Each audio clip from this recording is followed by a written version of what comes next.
was tamped down. No, nothing to see here. It's not a serial killer. That is clearly not the case now. Yeah, that's what was so interesting about this, Ashleigh. When we first started reporting on the case a year ago, did not really make a lot of sense. You had 5 women all killed in a very short time frame, all found in similar situations. And police were very quick to say, no, we don't think that they're connected. Nobody should be scared here. Well, guess what? They changed the story and said that they could be connected. And time went by, the investigation continued. People in this town have been afraid, Ashleigh, that there is someone on the loose. There's been no arrests. The family's been very, very upset. The families of all of these women that you see on your screen. Well, now, finally, we are learning through sources that there is some very legitimate movement, finally, in the cases. We're very thankful to have each other and fight together. We call each other the fighting families. These families share a bond that they never hoped to have. Their loved ones all mysteriously murdered in and around Portland, Oregon. The cases unsolved. When you got together, how quickly did you realize, wait a minute, there could be a connection? Putting our girls, as we call, they're our girls. They're all our girls. Putting their faces together, saying, hey, something is up.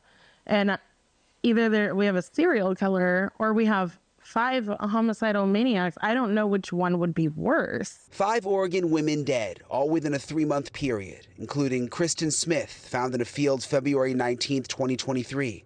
Joanna Speaks, discovered April 8th. Charity Perry, found dead near a state park on April 24th. Bridget Webster's body, discovered April 30th.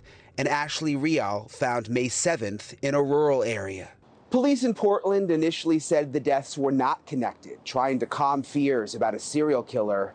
But then that theory changed. This man, Jesse Calhoun, was named a person of interest. The convicted felon was initially behind bars for burglary, car theft, and assaulting an officer. In 2020, Calhoun and other prisoners battled the Oregon wildfires. And in a controversial move, former Governor Kate Brown commuted their sentences for their help firefighting and because of COVID. Calhoun was freed, and after he was out, the murders happened. Police haven't said why they consider Calhoun a person of interest in at least 4 of the killings. He's still not been charged, but local reports indicate movement on the case behind the scenes. There's obviously a lot that you all can't say, but are we at a moment where people can look at this case and feel like justice is coming? I think we all feel we're there. We're at the end of this finish line. It's going to happen. So once it came out, Ashleigh, that Calhoun was a person of interest, oh, sorry, what were you saying, Ashleigh? Brian, are the victims' families confident that something's going to happen at this point? Like, I get very scared when I hear there's a person of interest, not a full-on suspect, and the guy is literally weeks from walking the street.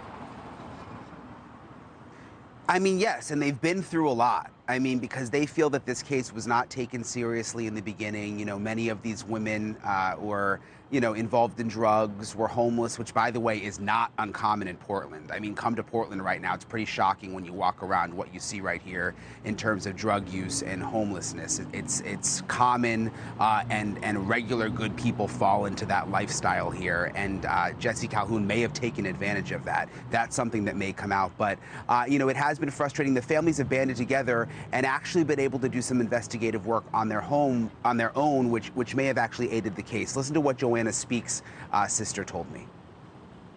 I don't think that the detectives not getting the information that they needed earlier on in the investigation was due to their inability to do their job. I think it was because you're dealing with a specific demographic in our area that lives up to a lot of its stereotypes, and those people aren't going to talk to somebody with a badge because it's never done them any good. Yeah. So we don't have badges, and we were able to get a lot of good information.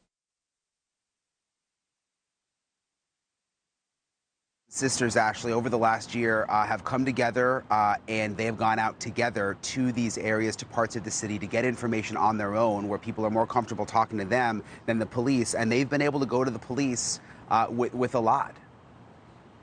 Is there anything quietly going on, like behind the scenes? Yes, there is. They don't know a lot about it. They don't want to talk about it. Look, everybody is afraid of compromising the investigation right now because everybody related to the victims and even in this town has been waiting for some kind of resolution to this. So we keep hearing, be patient, but we do have sources who have confirmed to us that there is something going on behind the scenes and the clock is ticking. I mean, the clock is ticking. You mentioned it. Jesse Calhoun is going to walk out of prison a free man in less than a month. So there is something happening behind the scenes, and we're just going to have to wait and see when all of this goes down. Thank you for watching. Go to newsnationnow.com to find NewsNation on your television provider. And don't forget to click the red subscribe button below to get more of NewsNation's fact-driven, unbiased coverage.